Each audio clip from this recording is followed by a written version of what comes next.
Ladies and gentlemen, welcome in to another edition of the Sick Podcast, Fire Vrabel. Talking Titans. We're back with another edition. Got tons to talk about. I don't want to waste any time. Sammy, start me up. Turn up your volume. Because you're about to listen to the Sick Podcast. Talking Titans. Ladies and gentlemen, 94 yards. Touchdown, Titans.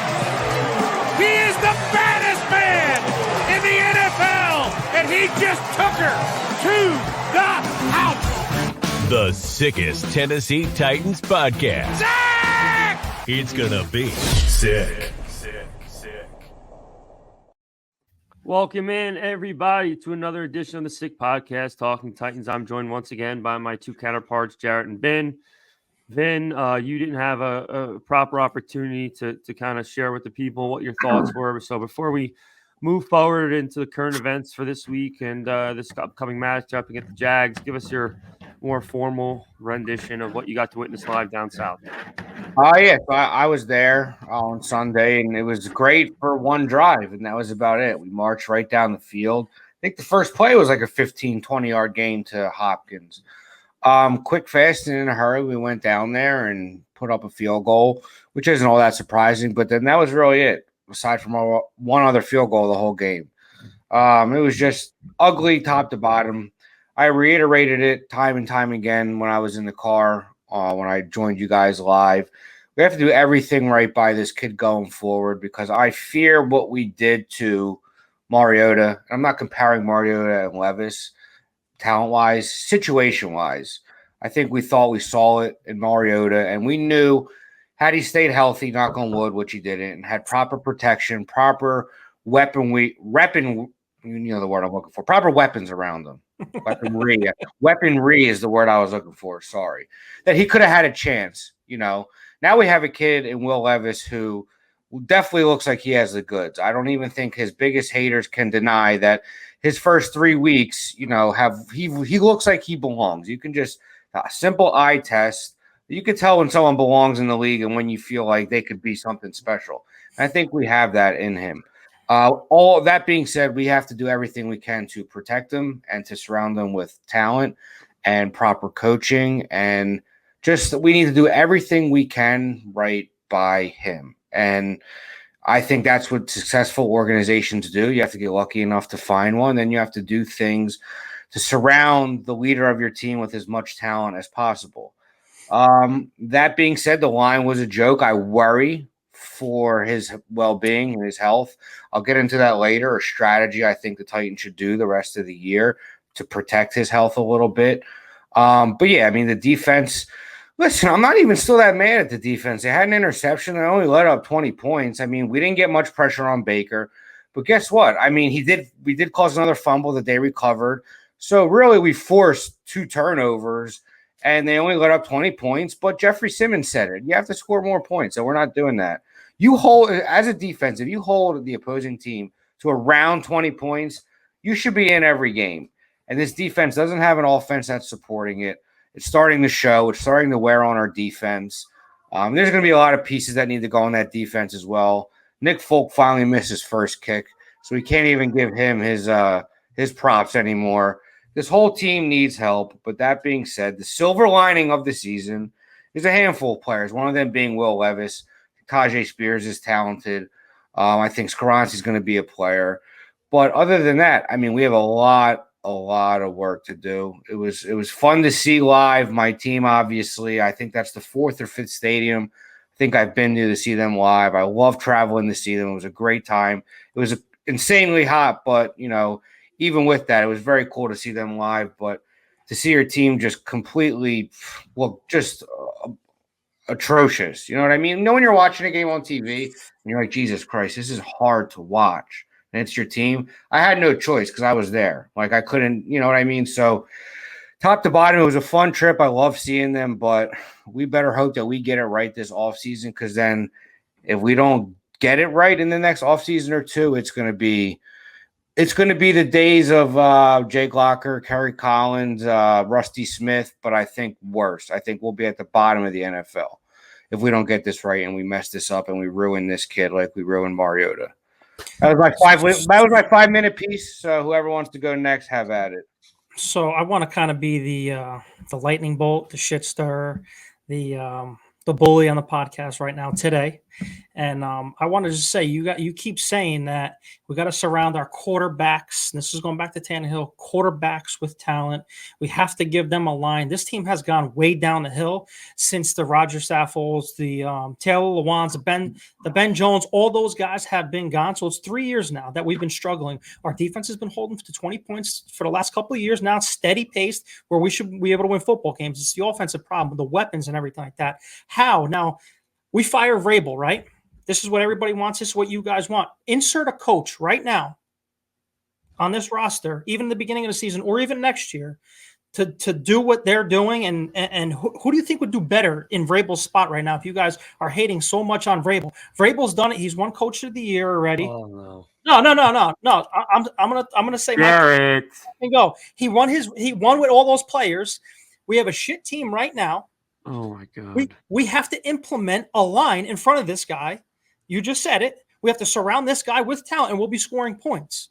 How about in the end of the first half against Pittsburgh? Whose decision was that? I get decision making, but the players, that's all part of it. When you start seeing players missing assignments and everything like that, and Will Levis in 3 starts has been hit and pressured 14th most out of anybody in 3 games so far. 25 times the guy's been hit. It's not a coaching problem like that when guys are missing assignments. I've watched and saw film a couple times. Dilliard is a swinging door, and he's proven it. When everyone's a hat on a hat, Tic Tac Titan, shout out him for providing that when I was watching it today on Twitter. When everyone has a hat on a hat, and you try to throw the ball, and one guy swings and misses badly, whose fault is that? That's not Vrabel's fault. Why do they keep putting Dillard in then? I don't know, but obviously he is the decision maker. We saw everybody wanted Dillard Ray Dunes. He came in 2 false starts right away. He had one of the worst pass grades in the NFL with 44.6 or something like that, along with Will Levis this weekend. So clearly it's a depth problem again, just like we had last year, a depth problem again, because we're in purgatory from John Robinson again. So hopefully, like I said, moving forward now, scratch all this shit out. 6 wins is not going to win us anything. Just like you said today on Twitter, rooting for our team to lose is so hard for the diehard fans that we are, but we know that we need so much, whether it be Joe Alt, Marvin Harrison Jr., the Penn State tackle. I don't know. But this team needs so much, and I don't see Vrabel being so much of the problem that everyone's saying that he's so much of the problem. I would say anyone, Jarett. I would say 50-50. You see all these guys in the NFL that are saying Vrabel's a great coach. He's a motivator. He knows Max Crosby, another guy from they're not on the team. Doesn't matter. He coached the Pro Bowl, and he said that Vrabel. I would love to play for a guy like Vrabel. Taylor One says it all the time on podcasts. So I mean, he can't fix the crap that John Robinson gave us. But he has made good decisions.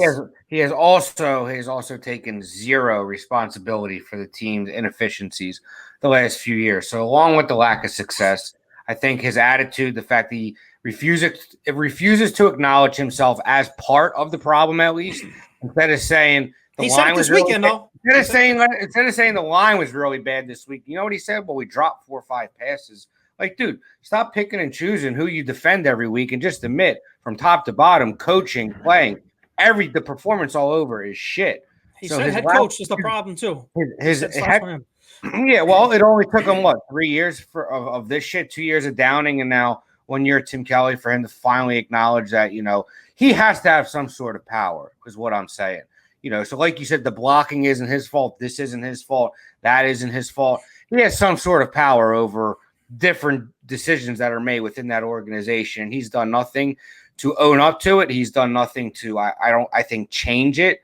And it's frustrating. I think wore a lot of people thin, and me being one of them, because I've always liked Vrabel. I have. And I think he'll be unemployed for 5 minutes should we let him go. And I think in a situation where he and don't be surprised if he gets looked at for a top college job. I think he's listen, whatever. That's besides the point. I really don't give a fuck. Let me ask you a question, Jarett. What outside of Jeffrey Simmons, which is the only case you can make, which I think that was God-given, so I don't think he had anything to do with that. What young defensive player, since this guy's such a defensive-minded coach, such a motivator, what young defensive player has he developed? What young defensive player has Mike Vrabel developed? And you've seen major progression since he's brought them onto the Titans. Can you name anyone? I'll name you two. Go ahead. Harold Landry that gave him that contract that he earned, and Amani Hooker. Amani Hooker, who's Amani Hooker is a fucking average player in the NFL. Okay, and Harold Landry, the second he got his money, pair him with an all-pro safety. His money is nowhere to be found. Of course, nowhere to be found. The people are still saying about his injury that happened 15 months ago. Come on.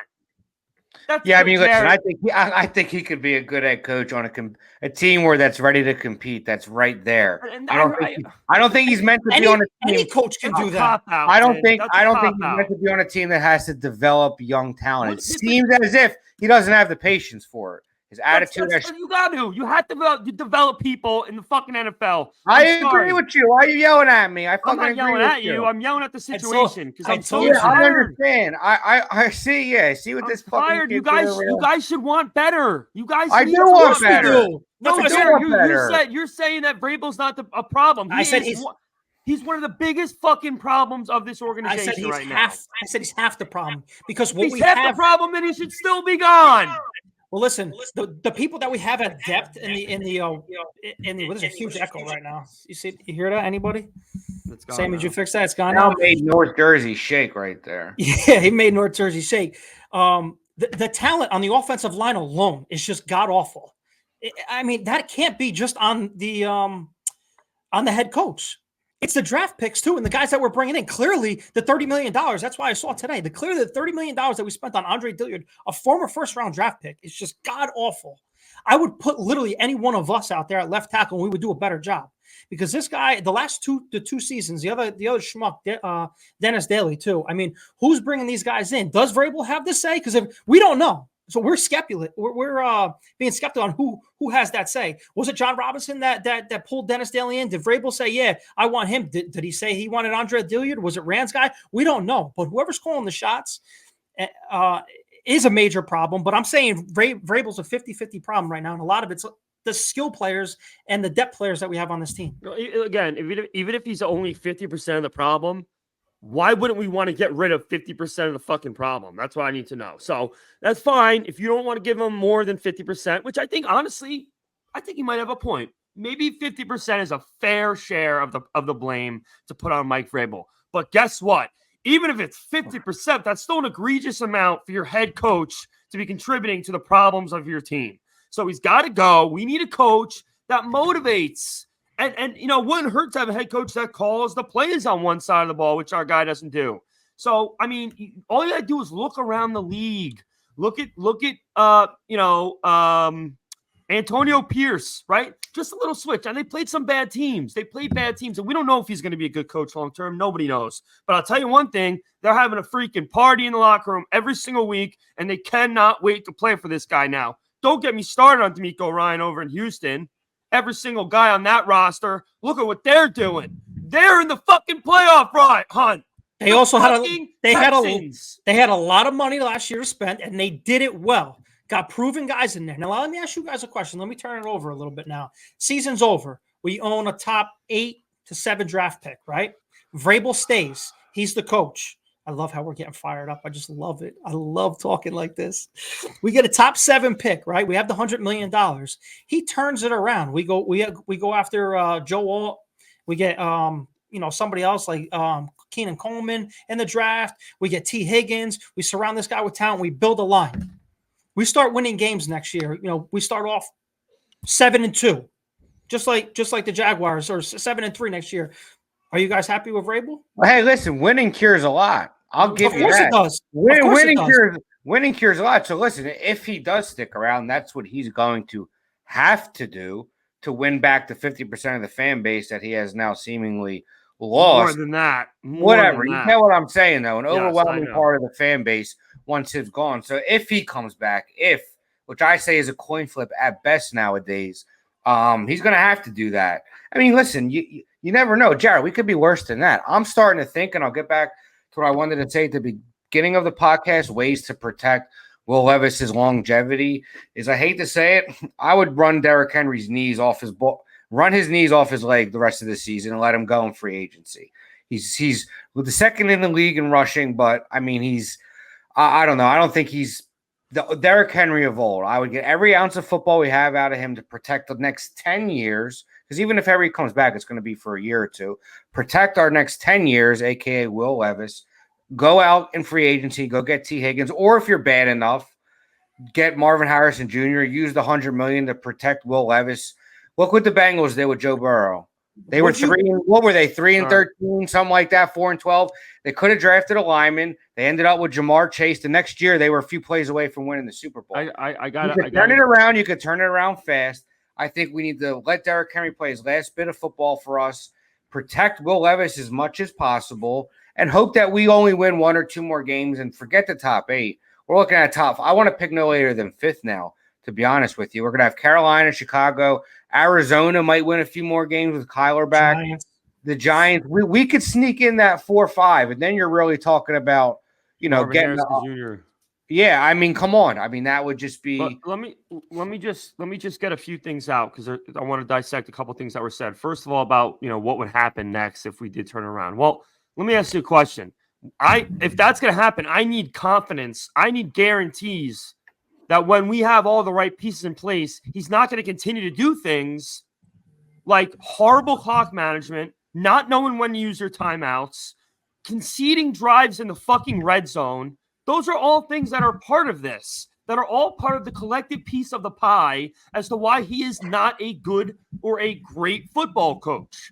He's not even good with his decision makings. He doesn't motivate anyone. He's not developing anyone. I'm not taking Harold Landry and Amani Hooker as examples because they're not above average players.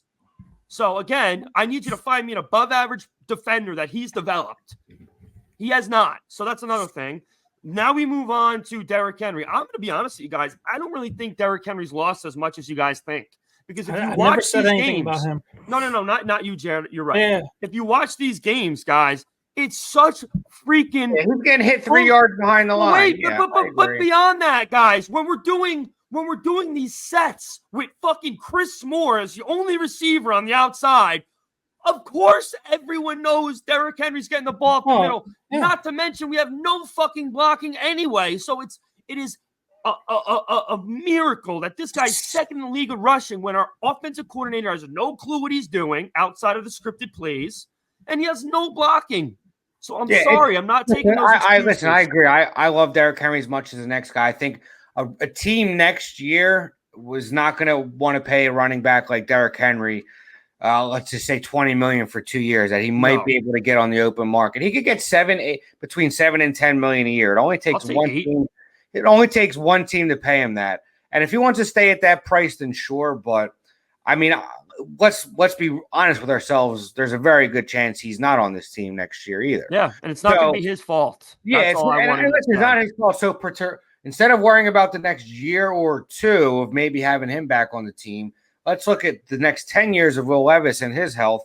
Let's run Derrick Henry 30 times a game for the rest of the season. Try to make sure that our young quarterback is healthy in the draft. We go get a top lineman or a Marvin Harrison Jr.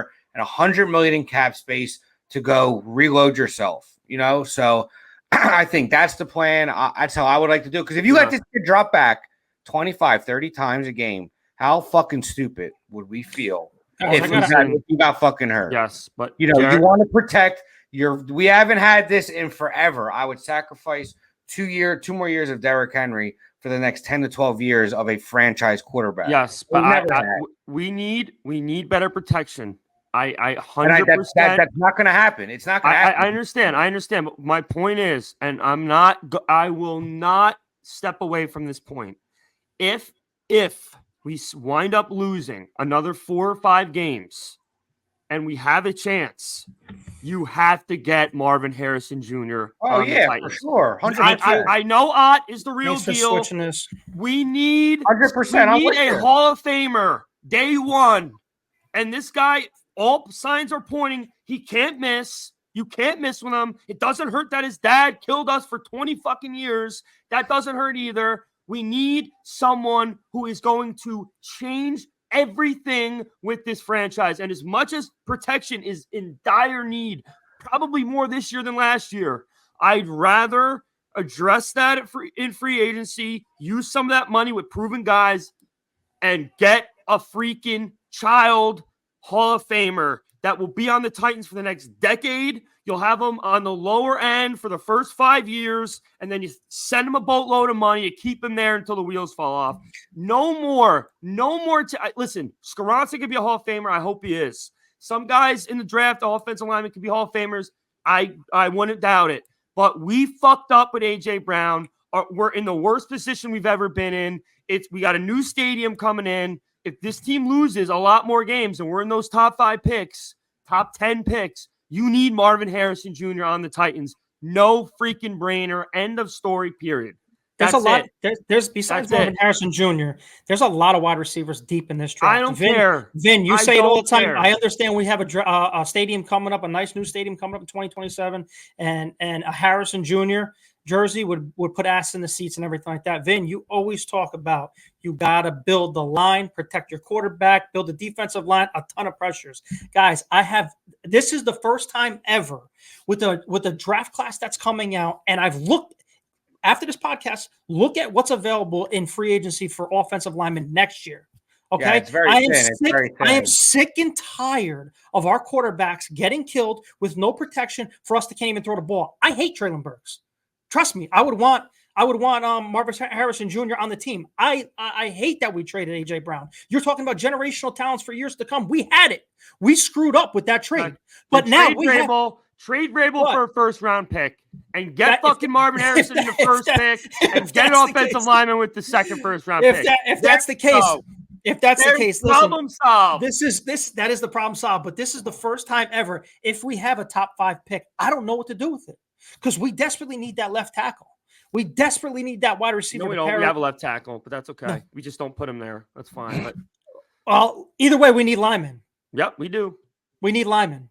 And we've been hitting since 2019. We've whiffed on every single lineman that came in that try to replace. So that's what's killing us right now, too. I get what you're saying about what I always say about protecting, your quarterback and building the team from the inside out, offensive line and defensive line. But when there's a receiver of this, talent level in a draft, I mean, everyone said that the Bengals should have took Penei Sewell. And when they took Jamar Chase, it was like, oh, they're just teaming him up with his boy Burrow who's going to get killed. And he did get hit a lot. And he did get hit a lot. And that's not true. May and what's her name can go 1 and 2. No. Well, listen, let's just say for argument's sake that he is available. I think I would rather take him over one of the top guys, Alt and the kid from Penn State. And then for every pick you have for the rest of the draft, take an offensive lineman. Take eight linemen. Whatever we have. 7 picks, Marvin Harrison Jr., and 6 offensive linemen. And put 15 offensive linemen into a room and figure it out. Royal Rumble, baby. Sammy, after this podcast, I want you to put up a poll. In the ring. I want you to put up a poll, Sammy, from this podcast. I want you to put up a poll to say if we have a top 5 pick and Harrison Jr., Neighbors, Alt, and the Penn State linemen are all available at 5. I want a percentage on who is. You're gonna lose that poll, my friend. Trust me. It's not me losing the poll. I want to see what the fans would have to say. Who would they want? We all said we want. I'm 50-50. I swear to you guys, as a diehard fan, like you guys know, I don't know who I'm picking. I don't know who I'm picking. I love Marvin Harrison Jr., but we need that left tackle too. We need a receiver so bad. We just scored 6 points against one of the bottom 10 teams in the league. We haven't scored a touchdown in 3 weeks. 1,000% with you guys, but we need that too. But the only thing that we're going to focus on is in free agency. I know we're getting way too ahead of ourselves because it's exciting because our team is 6 wins. We're not getting to the playoffs. So our listeners can be like, "Oh, these guys are crazy. 6 wins, 6 losses. You're not making the playoffs." So scratch it out of your head right now. Not in November. And especially with a line like that, no way. So if you're thinking about it, let's see what he does because everyone's going to be like, oh, my God, we got to get this guy. It's free agency first wave, second wave. Then it tells you what we're going to do in the draft. So that's what I'm looking forward to. Jarett, let's just say hypothetically, though, because I just did some quick math in my head. So Chicago's going to get that number 1 pick because Carolina is going to get it. And let's just say, for argument's sake, they take one of the quarterbacks. They probably move on from Fields. I would say draft Caleb Williams or Drake May, get what you can for Fields. And even if they don't do that, I guess they could take Marvin Harrison Jr. if they want to keep Fields. I think they take one of the quarterbacks. The Giants take the second quarterback. Let's say Arizona wins. They won 2 games and Murray's back. They could win 2 or 3 more games. They end up with 4 or 5 wins. Chicago has their own pick, which they have 3 wins, same as us. They can end up with more wins from us. We can have that third pick, hypothetically. If Arizona and Chicago finish with better records than us, Chicago would have Carolina's first pick. The Giants would have the second pick. Forget about the Patriots, too. The Patriots are bad. They are bad as well. All that matters is the people that need quarterbacks. That's all that we need to worry about. And they're taking a quarterback because Mac Jones is. The Giants are taking a quarterback. Exactly. So, and who knows? Penix could be a name that people fall in love with closer to the draft. Quarterbacks are at a premium. If we're picking top 5, we might be able to figure out a way to get a guy like Marvin Harrison Jr. And if we don't, I'm not going to cry and sulk if we get one of these tackles. If we get one of these tackles and they end up, securing Will Levis's blind side, you have Skoronski and Alden. Skoronski, or the kid from Penn State, protecting his blind side for the next decade. That'd be cool. That's the safe thing. But nowadays, I think it's worth the gamble to get the next Jamar Chase, the next Justin Jefferson, the next, God forbid we even say it, A.J. Brown. You know what I mean? To get that Tyreek Hill, the guy who's going to be there for a decade, be a difference maker. And who knows, guys? Maybe we do keep Henry next year on a short deal. We come back with Marvin Harrison Jr. and DeAndre Hopkins and Derrick Henry. I mean, the Bengals came back. N.T. Higgins, yeah. And the rest of the $80 million we have left of free agency spread across the offensive line. You never know. You could turn it around. And corners. Yeah, you can turn it around quick. But if we don't, it alludes to what I was saying earlier. If we don't get it right in the next year, the next 2 years with our draft picks and our capital and free agency, then we're going to be the Browns of the league I think we'll be all right. I'm just saying that's how crucial these next 2 off seasons of course. are. We're on the brink of turning it around in a year, and you could say, shit, the Titans are a wild card team already. They were 3-14 last year, or they were 4-13. Or it could be like, damn, they're going to be really bad for a long time. 6'4", 210. That's all I'm going to say, guys. Listen, and I want to put it on record. 210, and he's 20 fucking years old. That's all I want to put it on record that Jarett doesn't want Marvin Harrison Jr. No, he's I an absolute not you. Not you, the viewers listening. Jarett doesn't want Marvin Harrison Jr. He's a generational talent. What is he, crazy? Blah, blah, blah. I would love Marvin Harrison Jr., but this team needs so much. I don't know what I would do with the pick, is what I'm saying. I would love it to have another A.J. Brown, maybe even times 10. Let's just look at the history then. If you don't know what to do with the pick, just look at the history. I know there's a new GM in town, but the bottom line is this team has been generationally or historically bad at picking offensive linemen. Outside of Taylor Lewan and Jack Conklin, all the really good offensive linemen have come through free agency, like Ben Jones, like Roger Saffold. There are others I'm missing, but because just as important is as shoring these things up, it's locking down players that are really good and really young for an extended period of time. So we've been swinging and missing on offensive linemen. Obviously, it looks like Skoronski's probably going to be great. He's not jumping off the page, unfortunately, because everyone around him is shit. But we're going to find out what he's made of when he has some help around him. But we're not even positive Skoronski is like a Pro Bowl caliber offensive lineman. So we're still going to use another top 5 pick or top 10-ish pick on another offensive lineman, let another generational wide receiver go off the board. I don't want it anymore. I don't want it anymore. We need some more juice. We need some more people in the seats. We need more excitement. This fan base has no excitement right now. We're just as important as anything else.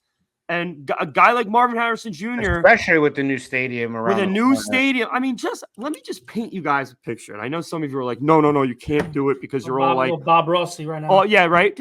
Just imagine a 6'4", 200 at this. Once he gets to the NFL, he's going to gain 15 pounds on accident. 6'4", 225-pound guy with Harrison Jr. on the back with number 11.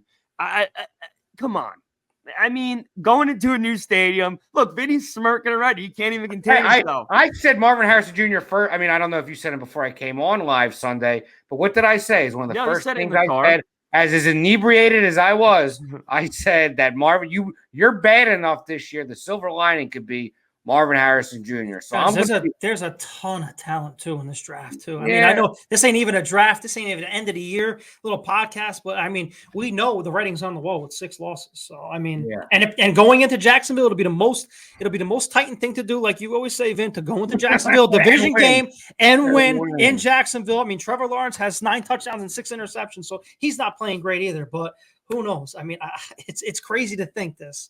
Yeah, I hate to say it. I want to get through the rest of the season healthy, maybe with one more win, because the writing's on the wall. It seems like we have a kid who, if we do the right things by him, could be here for a decade. Let's get out of this season healthy and move on. Season without Vrabel. Yeah, well, either we do that or not. Let's get everything done right by number 8, okay? Because if he fails, then then we're back at square one. So Vin, what would you think about Eddie George if we can get him out of his job?